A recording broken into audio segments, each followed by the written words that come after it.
네, 지난 시간 내용을 잠깐 요약해서 말씀을 드리겠습니다. 우리들이 지난 시간에 이제 우리들이 성경을 읽을 때 당황하는 이유가 있는데, 그 당황하는 이유가 뭐냐면 성경을 기록할 당시에 어떤 당시 문화나 그런 역사적 배경을 몰라서일 수도 있지만, 그것보다는 이제 성경의 저자들과 그 배후에 계신 하나님의 의도를 생각하지 않고 우리가 우리 입장에서 성경을 이해하려고 하기 때문에 당황하게 된다고 얘기를 했습니다. 그러면서 우리는 창세기가 기록된 시점에 대해서 얘기를 했는데, 이스라엘은 하나님의 은혜로 모세를 통해 출애굽해서 시내산에 도착을 했죠.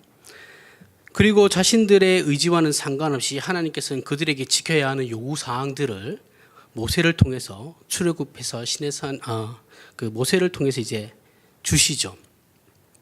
그러면서 어떻게 하냐면 이제 가나안에 가야 한다라는 현실을 만들어 버리시죠. 그렇죠?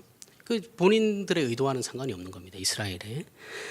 이게 어떤 것이냐 하면, 도대체 하나님은 어떤 분이시기에 우리 조상들에게 한 약속을 하필 지금 이때 우리를 통해서 이루시려고 하시는 것일까? 또는 하나님은 어떤 분이시기에 그 강한 애굽을 치시고 우리를 구원하시는가? 우리는 다른 민족과 무엇이 다른가? 왜 우리에게만 계명을 주시면서 거룩하라고 요구하실까? 이런 의문에 대한 답으로 하나님께서 창세기를 주심으로 이스라엘에게 하나님은 누구시고 세상은 어떻게 시작되었으며 하나님께서 세상을 어떻게 이끌고 어디로 가고 있으신가를 설명하시는 것이라고 했습니다. 그러면서 오늘날 창세기를 읽고 있는 우리도 예수 그리스도의 십자가로 말미암아 구원을 체험하고 있고, 그것을 우리의 신앙 고백으로 가지고 그 자리, 어떤 자리냐면 하나님 앞에 서 있는 자리에 있다고 했습니다. 이것은 이스라엘 백성과 동일하게 시내산 아래에 와 있는 현실, 우리의 현실인 것이죠. 어떤 현실이냐면, 하나님께서 예수 그리스도께서 왜 하나님께서 인간을 만드신 이유와 목적이 무엇인가, 그리고 인간의 그런 가치는 무엇인가, 그리고 죄란 무엇이고 그 죄가 얼마나 심각한 것이기에 하나님이신 예수 그리스도께서 십자가에서 죽으셔야만 하셨는가, 하나님께서 많고 많은 사람들 중에 왜 나를 택하셨는가, 그리고 왜 나에게 순종을 요구하시는가, 그럼 구원이란 도대체 뭔가, 그리고 이 구원을 어디를 지향하고 있나, 그것을 위해서 하나님께서 어떤 계획과 방법을 사용하고 계시는가, 그러면 그 구원받은 자와 나와 이 세상의 관계는 도대체 뭔가, 이런 우리가 신앙하면서 이런 질문들은 당연히 가질 수 있는 것이죠. 또한 내가 신자라고 한다면 이 질문에 대한 답을 가지고 있어야 합니다. 이런 궁금증들이 당시 시내산 아래에 있던 궁금증들은 당시 이스라엘이 시내산 아래에 와 있던 이제 이스라엘도 가졌었고, 오늘날 동일하게 구원받아 하나님 앞에 서 있는 우리를 창세기로 가게 만든다고 했죠. 그리고 이 창세기를 통해서 이스라엘과 우리가 확인해야 하는 것은 하나님만이 모든 존재와 내용과 가치에 있어서 유일한 주인이시다라는 거예요. 하나님의 하나님 되심에 대한 피조물로서의 순종을 확인해야 된다고 했습니다. 그럼 그것을 확인함으로써 우리는 어떻게 해야 하는가? 우리의 삶에서 하나님의 주권과 하나님의 섭리와 하나님의 기뻐하심을 우선시해야 된다는 것을 알고 결심해야 함을 깨달아야 한다고 했죠. 이것은 그저 깨닫기만 한 것으로 끝나는 것이 아니라 그 깨달음으로 말미암아 우리에게서 나와야 하는 반응은 하나님의 그러하심에 우리의 전인격이 항복해야 된다는 것이죠.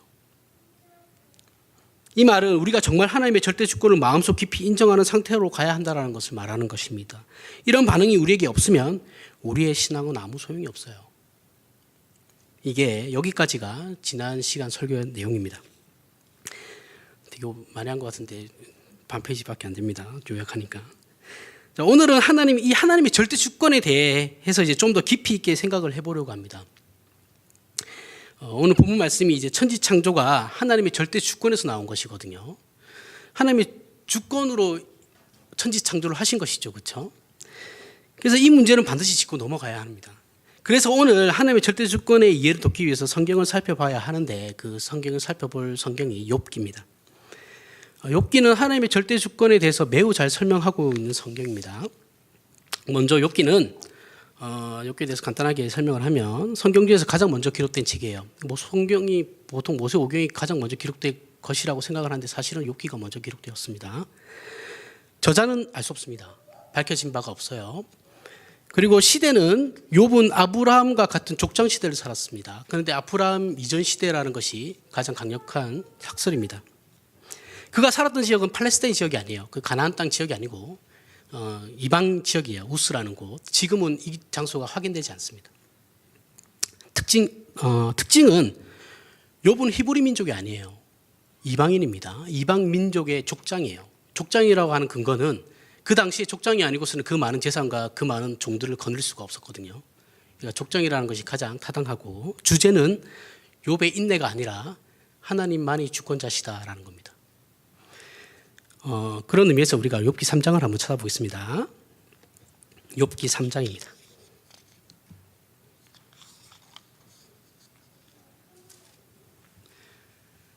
제 성경으로는 구약 성경 764페이지입니다. 764페이지입니다. 구약 성경. 덮지 마십시오. 욥기를 계속 봐야 되기 때문에 찾아놓으시면 그대로 그냥 두시면 됩니다. 찾으셨으면 제가 읽겠습니다. 욥기 3장 20절부터 26절입니다.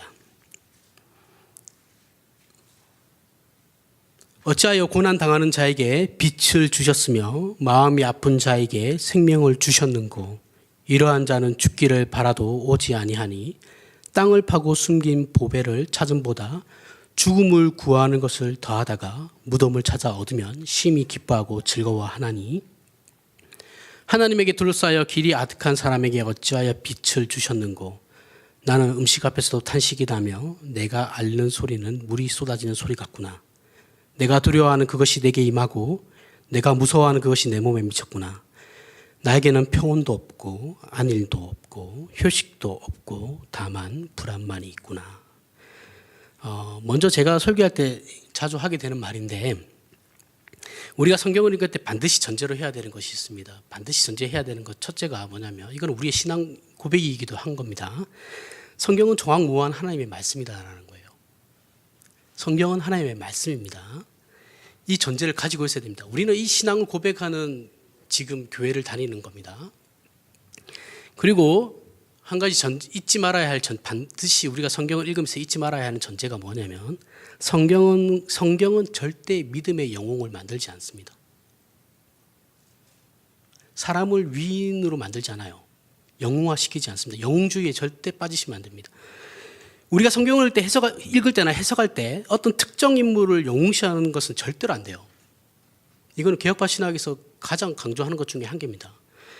성경은 사람을 믿음의 영웅으로 만들려는 것이 아니라 하나님께서 그 사람을 어떻게 변화시키시고 그 사람을 통해서 어떻게 일하시는가를 보여주시려고 하는 것이거든요.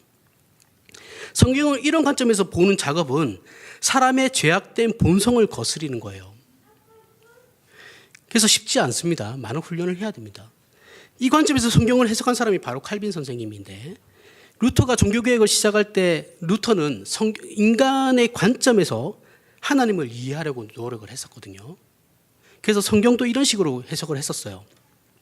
루터의 책을 읽고 자란 칼빈이 한 세대 뒷사람인데 칼빈이 이제 루터가 먼저 종교개혁을 했으니까 루터의 책을 읽었겠죠. 그리고 그들의 책을 읽었겠죠. 종교개혁하는 사람들. 그러면서 이제 문제점을 찾았어요. 그 찾은 것이 이제 이들은 인간의 입장에서 하나님을 계속 이해하려고 하는구나. 이러면 오류가 생긴다라고 생각을 했던 거예요. 그래서 칼빈은 하나님의 입장에서 인간을 어떻게 바라볼 것인가라는 성경을 그렇게 봐야 된다라고 주장을 했어요. 그래서 칼빈이 하나님의 절대 주권을 강조하는 겁니다. 단순히 루터를 비판하려고 하는 말이 아닙니다. 그는 당시 하나님께 쓰임받은 훌륭한 사람이면 분명해요. 다만 성경을 바라보는 관점의 차이로 말미암아 인류 역사에 어떤 결과가 초래하게 되었는지를 설명하려는 거예요. 단순히 칼빈은 맞고 루터는 틀렸다라는 얘기를 하려고 하는 것이 아닙니다. 성경은 오직 하나님만이 주인공입니다. 이거 반드시 기억하셔야 됩니다. 그래서 설교에 있어서도 주인공은 철저히 하나님이셔야만 해요. 예배도 마찬가지고 그 어느 누구도 그 자리를 차지할 수도 없고 할 수도 없어요. 이렇게 우리가 성경을 보는 관점을 바꾸지 않으면 끊임없이 의문만 남게 되는 것이 성경입니다. 성경은 늘 하나님의 관점에서만 읽어야 돼요. 쉽게 얘기하면 하나님께서 우리에게 보내는 러브레터예요. 성경은. 러브레터는 내가 너를 얼마나 사랑한다 이 입장이잖아요. 그렇죠? 그렇지 않았을 때 인류는 성경을 항상 왜곡했었어요. 초기 기독교와 교부 시대 때 이단들이 그랬고, 신비주의자들이 그랬고, 19세기 자유주의 신학이 그랬고, 20세기에서 신촌운동주의, 칼파르트주의와 신복음주의가 그랬어요. 이건 오늘 지금까지도 지금 이어져 오고 있는 겁니다. 아이러니한 것이 무엇이냐면 자유주의 신학이 등장할 수 있게 밑거름이 된 것이 루터 신학이에요. 뿐만 아니라 오늘날 문제를 일으키는 신학의 거의 대부분은 루터 신학을 바탕으로 하고 있습니다. 인간의 입장에서 하나님을 이해하려고 하는 것, 성경을 그렇게 해석하는 것이 그들의 본질이거든요. 하지만 우리가 소유한 신앙은 그렇지 않습니다. 우리는 하나님께서 인간을 바라보는 입장에서 성경을 이해해요. 다릅니다. 이 반드시 인식하고 계셔야 돼요. 그런 의미에서 욥기를 봐야 되는데, 그런 의미에서 욥기는 우리가 많이 오해하고 있는 성경 중에 하나입니다. 앞에서 말했듯이 욥기의 주제는 욥의 인내가 아니에요. 하나님의 절대 주권입니다. 제가 어렸을 때 들은 욥기의 설교나 설명들은 물론 요즘도 이렇게 설명하시는 분들이 대부분이에요. 욥을 인내의 화신으로 만들어요. 인내의 화신, 믿음의 영웅 이렇게 얘기하죠. 그런데 제가 신대원에서 배운 것도 그렇지만 건전한 주석가들도 그렇고 제가 욥기를 따로 공부했을 때도 아무리 봐도 욥은 인내의 화신이 아니에요. 저만 그런 게 아니에요. 제가 그렇게 배웠습니다. 저도. 더군다나 그것이 욥기가 말하려고 하는 주제도 아니에요. 여러분 실제로 욥기를 읽어보시면 정말 그가 어려움을 겪으면서 인내하고 견디며 그것을 극복하는 장면은 욥기에 하나도 나오지 않아요. 의심이 드시면 집에 가서 직접 읽어보십시오. 오늘 설명을 들으시고 읽어보시면 왜 저 목사가 저런 얘기를 했나라고 깨달으실 겁니다. 알게 되실 수 있어요. 금방 우리가 읽은 내용도 욥이 지금 인내하고 있는 장면은 아니죠. 그렇죠? 불평을 하고 있는 거죠. 오히려 욥기에서 욥이 고백한 전체 내용을 한 문장으로 정리하면 뭐냐면 이럴 바에 차라리 죽는 게 낫다라는 거예요. 내가 이렇게 사느니 차라리 죽는 게 낫다. 하나님 왜 나를 살려주셔가지고 이렇게 힘들게 합니까? 라는 거예요. 욥기를 전반적으로 전체적으로 간단하게 살펴보면 1장에서부터 2장은 욥이 경건한 사람으로 등장하죠. 그래서 하나님께 복을 받아서 잘 살아요. 그렇죠? 자식도 놓고 돈도 많고. 근데 이제 하나님의 허락하에 사탄이 등장해요. 그러면서 막 하나님 앞에 시비를 걸려 그러죠. 이제 시비를 걸려 하는 게 아니라 이제 불평을 하죠. 그러면서 이제 하나님의 허락하에서 이제 사탄이 욥을 시험하게 되죠. 그러면서 하루아침에 모든 재산을 다 잃고 자녀들이 다 죽습니다. 그리고 그것도 모자라니까 이제 사탄이 욥 생명을 안 건드리니까 욥이 하나님 그거 부인하지 않는 거 아닙니까? 하면서 그럼 그애도 그 목숨만 남겨두고 걔한테 네 하고 싶은 대로 다 해봐 이렇게 했더니 질병이 주어지죠, 그렇죠? 그래서 몸에서 종기가 막 나고 이제 기와장으로 몸을 막 긁으면서 길바닥에 누워 있죠. 이 소식을 들은 이제 세 명의 친구가 등장합니다. 그러면서 3장에서 욥이 친구들에게 마치 한 풀이라도 하듯이 자신의 생일을 저주해요. 그러면서 자신의 억울함을 얘기하기 시작해요. 이게 욥기의 시작입니다. 자, 욥은 하나님을 직접적으로 원망하진 않아요. 원망하진 않고 애둘러서 하나님께 불만을 표하고 시비를 거는 모습을 확인할 수 있어요. 이거는 쉽지 않습니다. 여러분들 읽으시면 다 알 수 있습니다. 다시 한번 말하지만 욥은 별로 인내한 적이 없어요. 하지만 중요한 것이 욥은 자신의 생일을 저주하며 애둘러 하나님께 불평은 하지만 하나님의 존재 자체를 부인하지는 않거든요. 요거 하나 칭찬할 수 있는 겁니다. 그는 분명히 하나님께서 살아계시다는 것은 알아요. 그런데 지금 자신이 처한 현실과 상황이 너무 이해가 되지 않는 겁니다. 이해가 되지 않죠. 자신은 그렇게 받을 만한 그런 행동을 한 적이 없으니까. 그러니까 여기에서 무슨 하나님에 대한 자신의 전인격적인 항복이 나올 수 있겠습니까? 그렇죠? 없습니다. 그래서 하나님의 존재를 우리가 인정하는 것하고 하나님을 믿는 것은 다른 거예요. 이런 정황을 통해서 우리는 욥이 환난을 당하기 전에 그의 초기 신앙 수준이 어땠는지를 알 수가 있죠. 이런 정황들을 통해서. 그가 환난받기 전, 환난을 받고 난 뒤에 하나님을 만나기 전까지 38장, 37장까지, 욥기 37장까지 그의 신앙은 지극히 주술적인 신앙이에요. 기복주의보다 더 심한 겁니다. 기복신앙보다. 그의 초기 신앙은 우리가 생각했듯이 그렇게 훌륭하지 않아요. 훌륭한 신앙이 아니에요. 욥은 하나님의 존재를 자신이 하나님께 잘 보여서 하나님으로부터 어떤 혜택을 받는 대상의 신으로만 이해를 하고 알고 있었어요. 욥의 초기 신앙 수준은 하나님께서 자신을 나쁜 놈으로 생각하지 않게 하기 위해서 하나님을 잘 구슬려야 하는 정도의 신으로 알고 있었어요. 비유 맞춰준 거죠. 그래서 욥기 전체에서 욥이 하나님께 불평하고 있는 내용이 뭐냐면, 나는 하나님께 잘못한 것이 없는데 하나님 왜 나에게 이러십니까? 라는 거예요.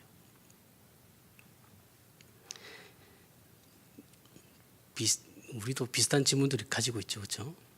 하나님 왜요? 이런 거 있잖아요. 그렇죠? 즉 욥은 그 당시 인간들이 만들어 놓은 신들과 마찬가지로 하나님께서도 자신에게 변덕을 부리고 심술을 부린다라고 생각하고 있었어요.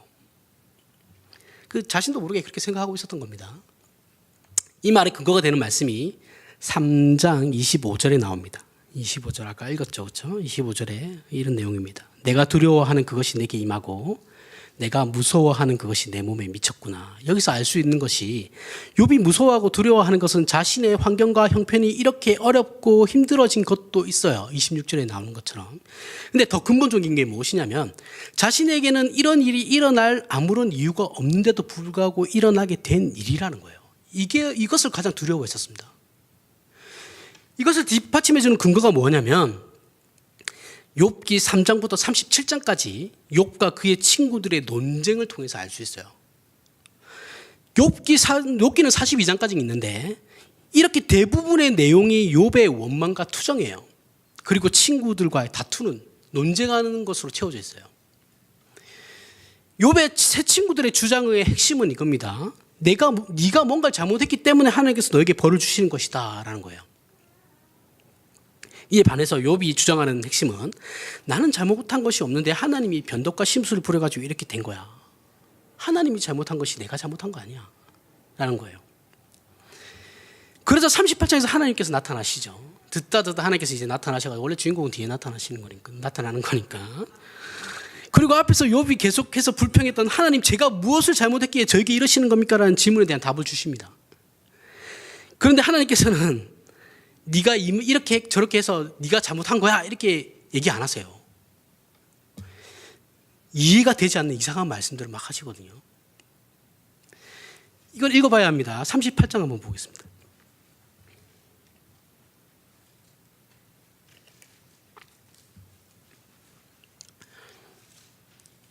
욥기 38장입니다. 제가 읽을 테니까 이제 눈으로만 읽으십시오. 하나님께서 욥에게 말씀하시는 부분이에요. 이렇게 하나님이 듣다 이제 하나님 나타나셔가지고 욥에게 말씀하시는 부분인데, 욥이 하나님께 가진 불만을 잘 생각하셔야 돼요. 하나님, 나는 잘못한 건 없는데 왜 하나님 나에게 이러십니까? 이 질문을 가지고 이 말씀을 들으셔야 되는 거예요. 제가 읽겠습니다. 4절부터 6절입니다. 내가 땅에 기초를 놓을 때 네가 어디에 있었느냐? 내가 깨달아 알았거든 말할지니라. 누가 그것의 도량법을 정하였는지, 누가 그 줄을 그것의 위에 띄웠는지 내가 아느냐? 그것의 주추는 무엇 위에 세웠으며 그 모퉁이 돌을 누가 놓았느냐? 8절에서부터 11절. 바다가 그 모태에서 터져 나올 때에 문으로 그것을 가둔 자가 누구냐? 그때 내가 구름으로 그 옷을 만들고 흑암으로 그 강보를 만들고 한계를 정하여 문 빗장을 지르고 이르기를 내가 여기까지 오고 더 넘어오지 못하리니 내 높은 파도가 여기서 그칠지니라 하였노라. 16절에서부터 20절. 내가 바다의 샘에 들어갔었느냐? 깊은 물밑을 걸어다녀 보았느냐? 사망의 문이 내게 나타났느냐? 사망의 그늘진 문을 내가 보았느냐? 땅의 너비를 네가 측량할 수 있느냐? 네가 그 모든 것들을 다 알거든 말할지니라. 어느 것이 광명이 있는 곳으로 가는 길이냐? 어느 것이 흑암이 있는 곳으로 가는 길이냐? 너는 그의 지경으로 그를 데려갈 수 있느냐? 그의 집으로 가는 길을 알고 있느냐? 22절. 네가 눈 곳간에 들어갔었느냐? 우박 창고를 보았느냐?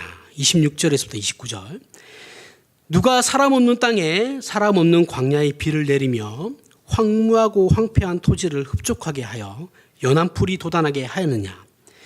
비에게 아비가 있느냐? 이슬방울은 누가 낳았느냐? 얼음은 누구의 태에서 났느냐? 공중의 서리는 누가 낳았느냐? 32절부터 34절. 너는 별자리들을 각각 제때에 이끌어낼 수 있으며 북두성을 다른 별들에게로 이끌어갈 수 있겠느냐?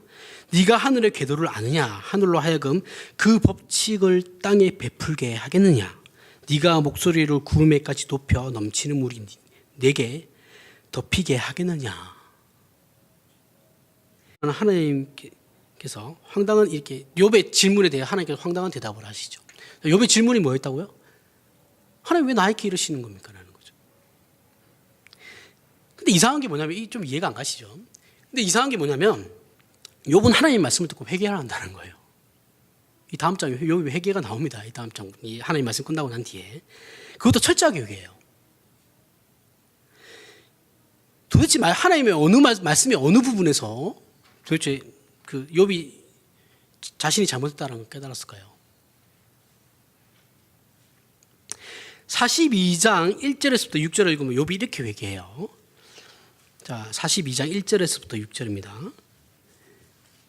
욥이 여호와께 대답하여 이르되 주께서는 못하실 일이 없사오며 무슨 계획이든지 모두 이루실 것이 없는 줄 아오니 무지한 말로 이치를 가르는 자가 누구니까? 나는 깨닫지도 못한 일을 말하였고 스스로 알 수도 없고 헤아리기도 어려운 일을 말하였나이다. 내가 말하겠사오니 주는 들으시고 내가 주께 묻겠사오니 주여 내게 알게 하옵소서.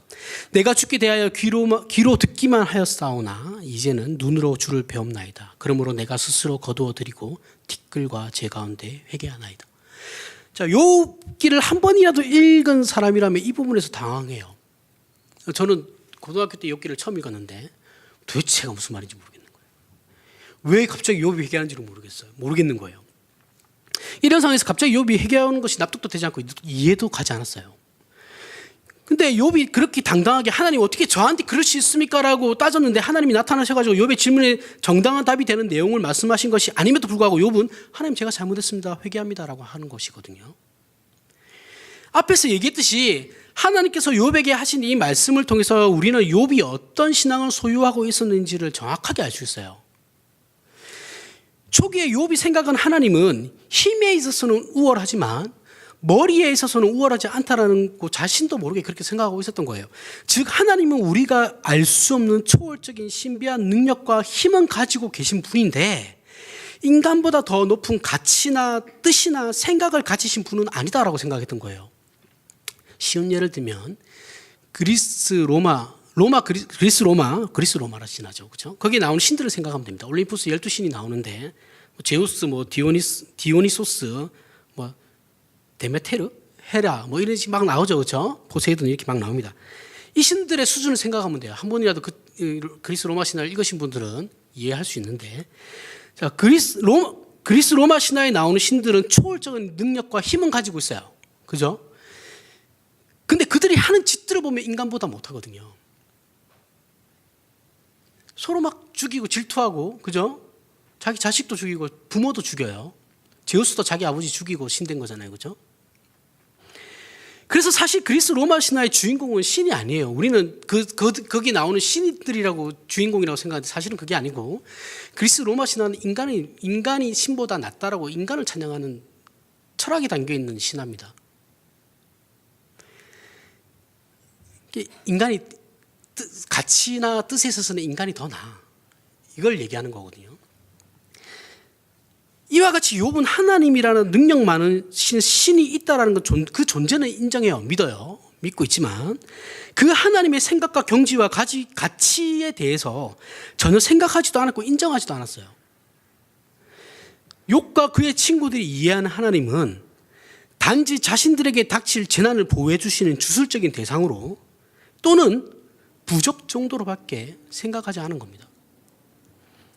섬기는 대상은 하나님이었습니다. 분명히. 그런데 그가 생각했던 하나님은 세상 사람들이 그저 자신들의 복을 위해서 만들어 놓은 신을 섬기듯이 그렇게 하나님을 섬겼다라는 거예요. 그들은 하나님이 전지전능한 분이라는 것을 알고 진리를 떠들어댔지만 그 진리를 원인과 결과라는 인과율의 관계로만 이해를 했어요. 그래서 즉 신실한 자들은 악한 일이 있으면 안 된다라고 생각을 했어요. 신실한 자들에게는. 그래서 사실은 그렇게 생각함으로 말미암아서 진리를 거부한 것이죠. 이 말은 그들은 하나님의 주권을 전혀 인정하지도 않고 생각하지도 않았다는 거예요. 욥이 이런 생각을 가졌기 때문에 하나님, 내가 그렇게 하나님께 열심히 제사를 드렸고 시시때때로 제사를 드렸음에도 불구하고 하나님께서 어떻게 나한테 이럴 수 있습니까? 라는 불만을 가질 수 있었던 거죠. 이런 신앙을 가졌기 때문에 그런 겁니다. 욥의 입장에서는 하나님을 잘 알지 못했으니 억울한 면이 있을 수도 있어요. 그런데 그렇게 따지는 욥에게 하나님께서 하시는 대답이 무엇이었냐면, 땅에 기초를 낼 때 네가 봤냐? 깊은 물밑을 네가 걸어봤냐? 우박창고를 네가 봤냐? 라는 거예요. 하나님께서 이렇게 대답하신 이유는 뭐냐면, 하나님께서는 자신이 단순히 초월적인 능력과 힘만 가진 신이 아니고, 하나님께서 가지신 목적과 계획과 가치는 인간은 알 수도 없을 만큼 높고 깊으며 넓다는 것을 말씀하심으로 욥에게 확인을 시키시고 계시다라는 거예요. 야, 네가 아무리 떠들어봐야 너 내가 지금 얘기하는 거 하나도 모르잖아. 기독교의 유명한 교부 중에 어거스틴이 있습니다.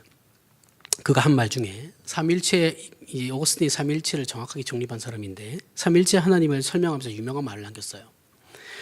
인간이 삼위일체 하나님을 다 이해하려고 하는 것은 꼬마 아이가 모래 가운데 만들어 놓은 작은 웅덩이에 국자로 물을 채우는 것에 비해서 넓은 바다의 물은 비교도 할 수 없을 만큼 큰 것과 같다라고 얘기하는 겁니다. 우리가 이 바가지만한 머리로 하나님 백날 이해하려고 해봐야 하나님은 우주보다 더 크신 분이거든요. 그거 어떻게 다 이해한다는 겁니까? 욥은 하나님의 계획과 섭리 안에 악을 허락하고 계시다라는 것을 몰랐어요. 오해하시면 안 됩니다. 하나님께서 악을 해가시는 것이 아니에요. 하나님의 계획과 섭리 안에 악을 허용하고 계시는 거예요. 악을 행하는 것과 허용하고 계시는 것은 다른 겁니다. 사탄이 활동하는 것을 하나님께서 잠시 허용하고 계시는 것이고, 인간이 죄를 짓는 것을 하나님께서 잠시 허용하고 계시는 겁니다. 이건 사탄과 하나님께서 대치되는 구도가 절대 아니에요. 우리 기독교인들이 자꾸 착각하는 게 뭐냐면, 사탄을 자꾸 하나님과 같은 동급으로 올려놔요. 그래서 마치 하나님과 사탄과 싸우고 있는 것처럼. 아니에요. 사탄은 하나님과 싸움이 안 되는 존재예요. 그냥 지배 아래 있는 겁니다. 사탄도 다 하나님의. 그냥 하나님께서 그냥 악을 허용하고 계시다니까요. 잠시. 이것은 하나님의 나라가 극치에 이르게 되는 것, 그게 예수 그리스도께서 재림하실 때 다 없어질 거예요. 이 또한 하나님의 주권인 것이죠. 그리고 지옥도 하나님께서 다스리는 겁니다. 그 그리스 로마 신화 보면 하늘은 제우스가 다스리고 지옥은 하데스가 다스리죠. 제우스의 동생, 그렇죠? 그런데 그게 아니고 지옥도 하나님이 다스리는 곳이에요. 이런 것은 어거스틴의 말처럼 우리가 다 이해하지 못하는 부분이 있을 수도 있습니다. 유한한 존재로서 무한한 존재를 이해하는 것은 그 한계가 분명히 있는 것이죠. 그걸 우리가 인정을 해야 된다는 거예요. 하여튼 이것을 알게 된 욥이 이제는 42장 1절에서부터 2절에 욥이 여호와께 대답하여 이르되 주께서는 못하실 일이 없사오며 무슨 계획이든지 못 이루실 것이 없는 줄 아오니라고 고백할 수 있게 된 것이다라는 거죠.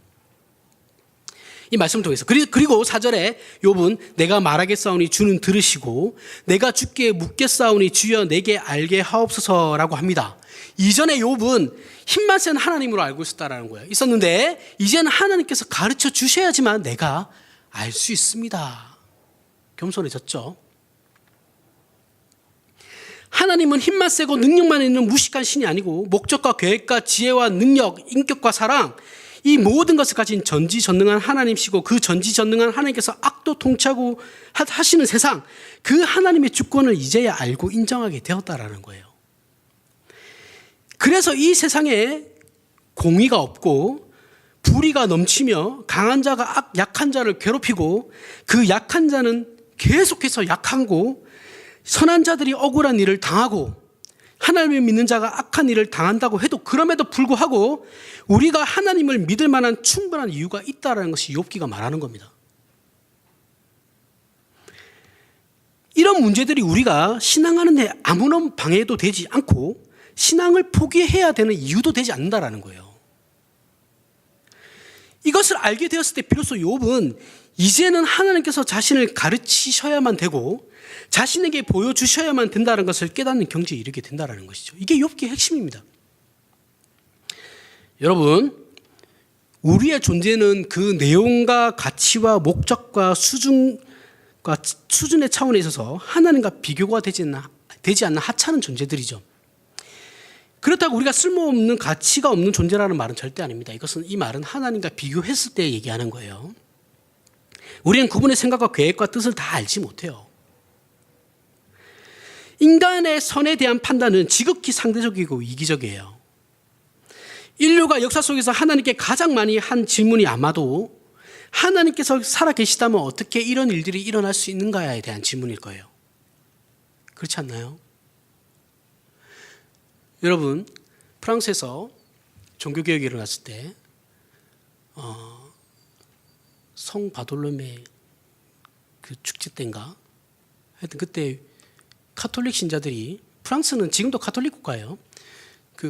그때는 이제 칼빈주의자들하고 이제 카톨릭 신자들하고 같이 이렇게 살아가고 있었는데, 그때 이제 평화를 하자, 우리가 이렇게 평화를 하자, 이렇게 그걸 조약을 하기로 해놓고 카톨릭 신자들이 그날 밤에 하루아침에 칼빈주의자들이 10,000명을 죽여요.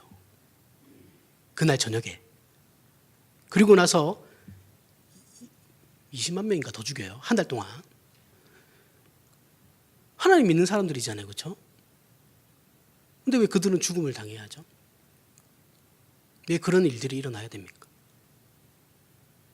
이해가 되십니까? 이제 예로 말씀을 드린 겁니다.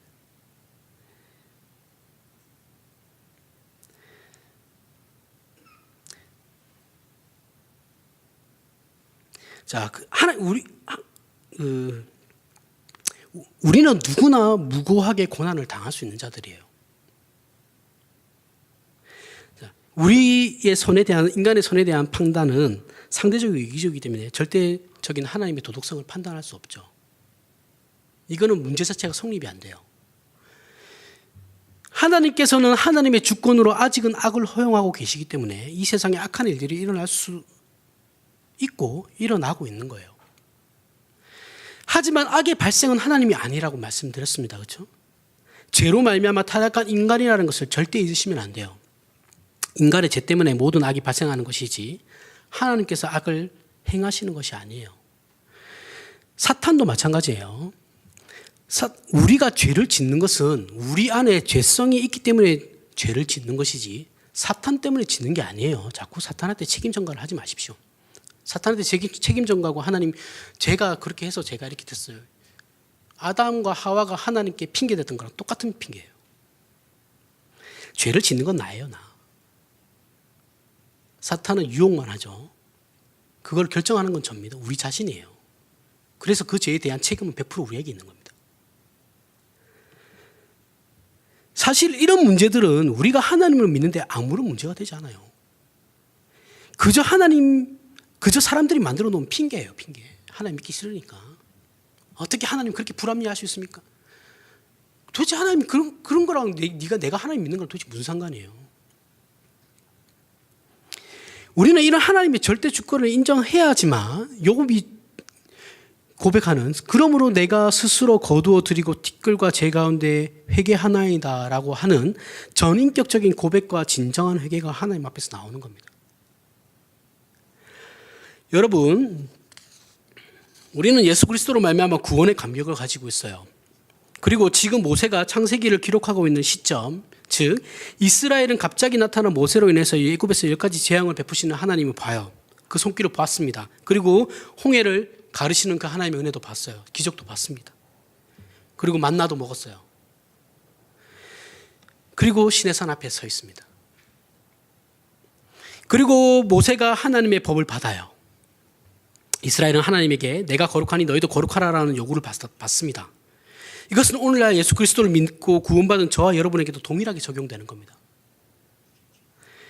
그리고 우리는 이스라엘과 동일하게 과연 하나님은 누구시고 왜 이런 요구를 우리에게 하시며 도대체 우리 보고 어떻게 하라는 건가라는 질문을 가지고 있죠. 그리고 신자라면 한 걸음 더 나아가서 이 질문에 대한 답을 가지고 있어야 돼요. 이런 답을 가지고 이렇게 얘기하시는 분들이 있습니다.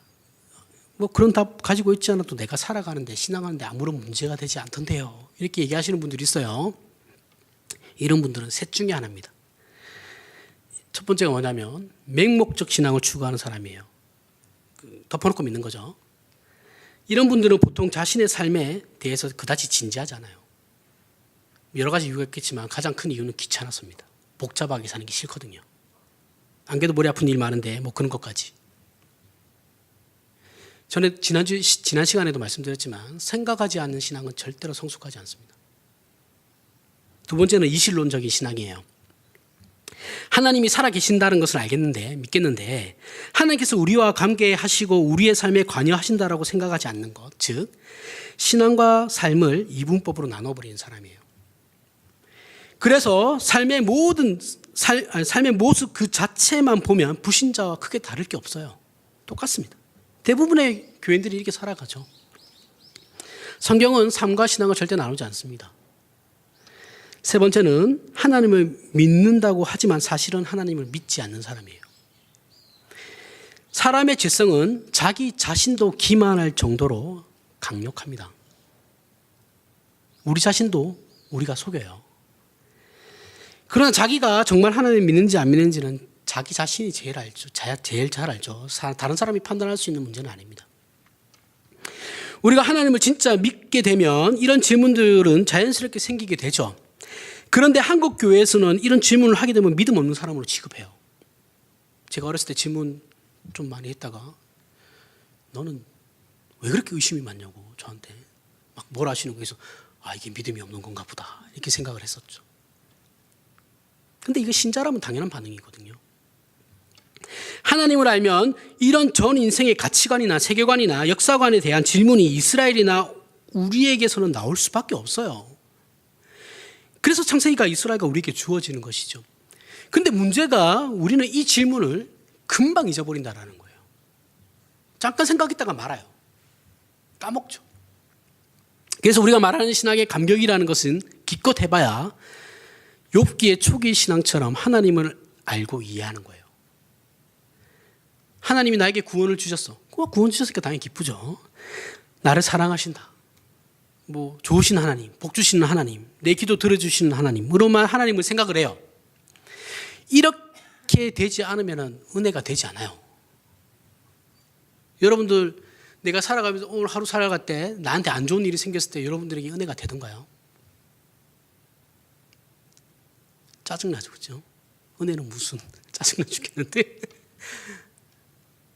근데 우리는 이걸 은혜라고 생각하지 않아요.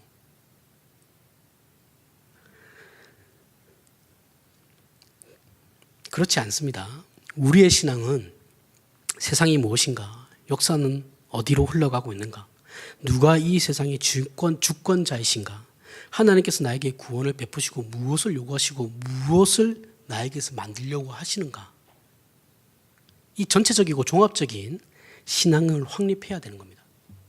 이게 정말 중요한 거거든요, 기독교 신앙에서. 그래서 삶의 체계로서의 신앙이 정말 중요해요. 우리는 신앙을 가졌다고 하면서도 우리의 모든 신앙의 책임을 하나님께 던져놓죠. 나는 아무것도 안 해요. 예로 뭐 이런 거죠. 너무 유치한 건데. 하나님께 순종하고 싶고 순종하면서 살고 싶은데 하나님께서 그런 마음을 나한테 주신 적이 없잖아요. 하나님 책임이죠. 죄를 짓지 않고 살고 싶은데 하나님께서 나에게 성령 충만함을 주신 적이 없잖아요. 죄를 이길 힘을 주신 적이 한 번도 없잖아요. 교회에서 봉사하고 싶은데 하나님께서 나에게 여유를 가질 수 있는 직장을 주시지 않아서 시간이 없어서 못하는데요. 높은 인격적 신앙의 수준을 소유하고 싶은데, 그래서 내 이웃을 정말 내 몸과 같이 사랑하고 싶은데 자존심 상하는 건 싫어요. 그죠? 하나님을 알고 싶은데 성경을 읽고 공부하는 건 싫어요. 시간도 없습니다. 기도하고 싶은데 기도하고 싶은 마음을 저에게 주신 적이 없잖아요. 유치하죠. 공부 잘하고 이런 거랑 똑같은 거예요. 공부 잘하고 싶은데 하나님 나에게 좋은 머리를 주시지 않았어요. 등등. 이렇게 우리는 뭐 하나 하는 것 없이 자기 마음대로 살아가요. 우리 마음대로 살아갑니다. 솔직하게 우리가 할 줄 아는 것이라고는 내가 원하는 것이 되지 않았을 때 하나님 앞에 섭섭하다는 것 말고는 없죠.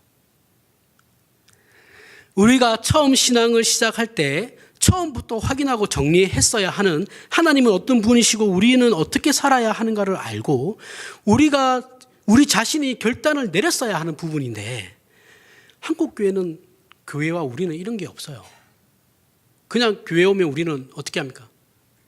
새로운 분이 교회에 오시면 우리는 그분 빨리 적응하게 만들어야 된다고 교회에서 일시키죠. 식당으로 넣든지. 그죠?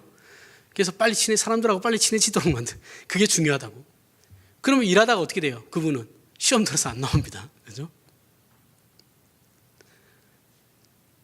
신앙을 가르치지 않아요. 일을 가르쳐요. 성경이 지금 그걸 말하고 있는 거거든요.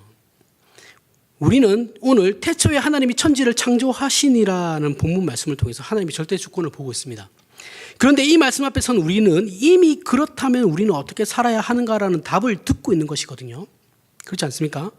하지만 우리는 이렇게 답을 듣고 있으면서도 그렇게 살지 못하는 우리 자신을 부끄러워하지 않아요. 지금이라도 우리의 짧은 인생과 이 세상과 역사에 대하여 우리가 하나님을 주인으로 모시고 그 주권을 인정해야 됩니다. 이렇게 하나님의 뜻대로 살아가고자 하는 신자의 정당한 승리를 결심하지 못한다면 저와 여러분이 고백하고 있는 신앙 고백은 다 거짓이에요. 우리 인생의 실패는 여기에 있어요. 세상의 명예와 사회적 지위와 명성이 없는 것이 실패가 아니고 좋은 대학 못 간 것이 실패가 아니고 좋은 직장 못 들어간 것이 실패가 아니에요. 신자된 우리는 지금 이미 하나님 나라에 들어와서 살고 있는 자들이에요. 우리는 천국에 이미 들어왔어요. 하나님 나라는 예수님이 초림하시면서 하나님 나라에 임하였거든요. 천국은 이미 임하였습니다. 그래서 우리는 거기에 지금 들어와서 살아가고 있는 자들이에요. 그리고 그 나라의 백성으로 경험하고 있는, 우리가 하나님 나라에서 살아가고 있는 백성으로서 경험하고 있는 하나님의 은혜로우심과 자비하심과 통치하심을 믿는 우리의 신앙은 하나님 나라가 극치에 이르는 그날에, 예수 그리스도께서 재림하시는 그날에도 당연히 하나님 앞에서 지금과 동일하게 엎드려서 항복해야 하는 것으로 연결되어져야 해요. 이것이 성경을 믿음이라고 하는 거거든요. 이 믿음으로 굳게 서서 하나님을 아버지라 부르는 자녀된 특별한 삶을 살아가는 인생이 되시길 바랍니다. 기도하겠습니다.